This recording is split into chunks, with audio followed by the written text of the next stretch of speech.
Smart city ముసుగులో కరీంనగర్ మాజీ mayor Sunil Rao భారీ అవినీతికి పాల్పడ్డారని సిపిఐ నేతలు అన్నారు. రాజకీయ హోదాలో దోపిడీలకు పాల్పడి వందల కోట్ల అక్రమ ఆస్తులను కూడబెట్టారని ఆరోపిస్తున్నారు. మాజీ మేయర్ సునీల్ రావు కూడబెట్టిన అక్రమ ఆస్తులపై ఏసీబీ విచారణ చేపట్టాలని డిమాండ్ చేస్తున్న కరీంనగర్ జిల్లా సిపిఐ నేతలతో మా ప్రతినిధి Praveen face to face. Karimnagar smart సిటీలో అవినీతి అక్రమాలు జరిగాయని సిపిఐ ఆరోపిస్తుంది. దీనిపై గత మాజీ మేయర్ సునీల్ రావుపై కూడా ఏసీబీ విచారణ చేపట్టి చర్యలు తీసుకోవాలని కూడా డిమాండ్ చేస్తున్న పరిస్థితులు అవుతున్నాయి. అయితే గత ప్రభుత్వ హయాంలో అంటే గత బీఆర్ఎస్ పాలనలో కరీంనగర్ అభివృద్ధి చేసిన ఘనత మాదేనని కూడా సునీల్ రావు చెప్తున్న పరిస్థితి అవుతున్నాయి. అయితే అంటే బీఆర్ఎస్ పాలన పోయిన తర్వాతే కరీంనగర్ లో అభివృద్ధి కుంటుపడ్డ అభివృద్ధిని ముందుకు కొనసాగించాలని ఆయన మొన్న ఇటీవలనే కలెక్టర్ ఎమ్మెల్యే సత్పతి కూడా ఒక వినతి పత్రాన్ని సమర్పించారు. అయితే దీనిపై సునీల్ రావు హయాంలోనే అవినీతి అక్రమాలు ఎక్కువగా జరిగాయి, ఆదాయానికి మించిన ఆస్తులు సంపాదించారని కూడా చెప్తున్న పరిస్థితులు అయితే ఇక్కడ ఉన్నాయి. ప్రస్తుతం మనం కరీంనగర్ లోని బద్దం ఎల్లారెడ్డి సిపిఐ భవన్ లో ఉన్నాము. ఇక్కడ సిపిఐ నేతలు వారిని అడిగి తెలుసుకునే ప్రయత్నం చేద్దాం. అసలు కరీంనగర్ మున్సిపల్ కార్పొరేషన్ లో ఎలాంటి అవినీతి జరిగింది, ఎలాంటి అక్రమాలకు చోటు చేసుకున్నాయి, మాజీ మేయర్ సునీల్ రావు ఎలాంటి అక్రమాలు చేశారు, వారు ఆరోపిస్తున్న నిజమేనా కాదో తెలుసుకునే ప్రయత్నం అయితే చేద్దాం. చెప్పండి అన్న, అసలు మీ సిపిఐ అంటే గత మాజీ మేయర్ సునీల్ రావు అవినీతి అక్రమాలు చేశారు, ఎన్నో వెంచర్లు కూడా చేసి దోపిడీకి పాల్పడ్డారని మీరు ఆరోపిస్తున్నారు.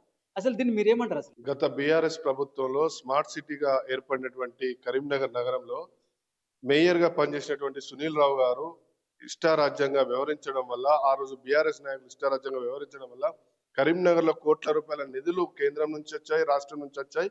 కానీ వాటిని వినియోగించడంలో పూర్తిగా విఫలం చెందారు. అప్పటి మేయర్ గారు ఈ యొక్క కరీంనగర్ నగరంలో జరిగినటువంటి అభివృద్ధి పనులు, రోడ్లు కావచ్చు, అదేవిధంగా జంక్షన్ల నిర్మాణం కావచ్చు, పార్కుల నిర్మాణం కావచ్చు, ఇంకా అనేక రకాలుగా ఈ మన తీగల వంతెన కావచ్చు, అనేక రకాలుగా అయినటువంటి పనులు, కోట్ల రూపాయల పనులు జరిగాయి.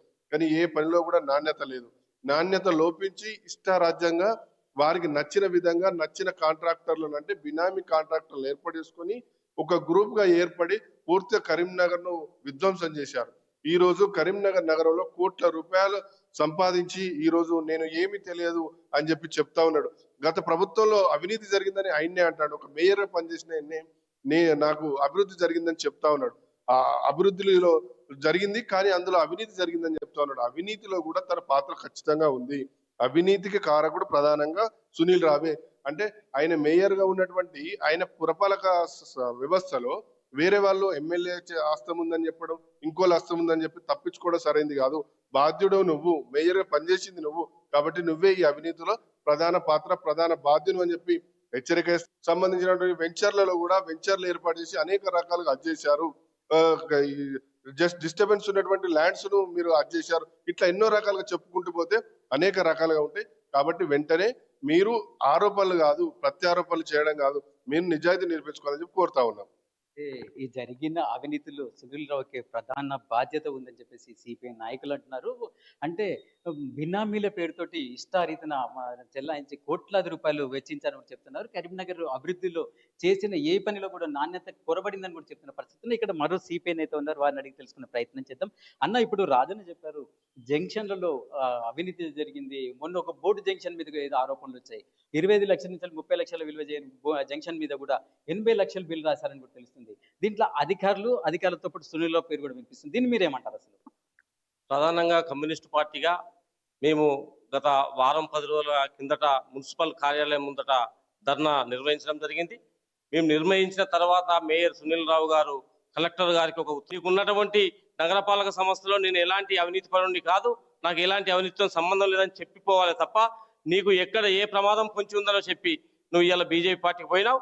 నీ ప్రాణం కాపాడుకోవడానికి, నీ పరువు కాపాడుకోవడానికి నువ్వు నీ పార్టీని వదిలి ఇలా బీజేపీ పార్టీకి పోయినావు.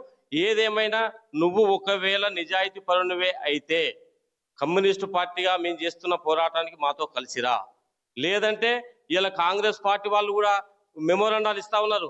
గవర్నమెంట్ నీ చేతిలో ఉన్నది, గవర్నమెంట్ నీది. ఇలా సునీల్ రావు మీద మీరు ప్రాసిక్యూట్ చేయొచ్చు, సునీల్ రావు మీద విచారణకు ఆదేశించవచ్చు. అంటే కాంగ్రెస్, బీఆర్ఎస్, బీజేపీ మూడుగానే వ్యవహరిస్తున్నారు తప్ప ఇలా వేరే లేదు. ఏ నాటికైనా ఏదైనా కూడళ్ళు కానీ, అక్రమ పర్మిషన్లు కానీ ఇంటి స్థలాల కబ్జాలు కానీ నువ్వు నిర్మించుకున్నటువంటి బంగ్లాల మీద పోరాటం కమ్యూనిస్టుగా మేము పోరాటం చేస్తాం. దీన్ని మేము ఏసీబీ అధికారులతో కూడా 2-3 రోజుల్లో కలవబోతా ఉన్నాం. సిఐడి ఎంక్వైరీ కూడా ఆదేశించడానికి మేము ఈ జిల్లా మంత్రి అయిన తుమ్మల నాగేశ్వరరావు గారిని కూడా కలవడానికి సిద్ధంగా ఉన్నాం. దీని మీద తాడో పేడో తేలే వరకు కమ్యూనిస్టులుగా మా పోరాటం జరుగుతుందని చెప్తా ఉన్నాం. అంటే మేయర్ కావడానికి ముందు ఉన్న ఇల్లును అమ్ముకున్న మాజీ మేయర్ సునీల్ రావు ఇప్పుడు బహుళ అంతస్తుల భవనం ఎక్కడి నుంచి వచ్చింది, ఇన్ని కోట్ల ఆస్తులు ఎక్కడి నుంచి వచ్చింది, పైగా అమెరికాలో కూడా ఇల్లు కొన్నారని కూడా ఒక వార్త జరుగుతుంది. అసలు అక్కడ ఇల్లు కొని అన్ని డబ్బులు కూడా ఎక్కడ వచ్చాయని కూడా ఇక్కడ సిపిఐ నేతలు ప్రశ్నిస్తున్నారు. అయితే సునీల్ రావుకి నిజాయితీ నిరూపించుకోవాలని, లేకపోతే కాంగ్రెస్ ప్రభుత్వం ఏదైతే ఉందో సునీల్ రావుపై ఏసీబీతో ప్రత్యేక విచారణ చేపట్టాలని కూడా కోరుతున్న పరిస్థితులు అయితే ఇక్కడ కనిపిస్తున్నాయి.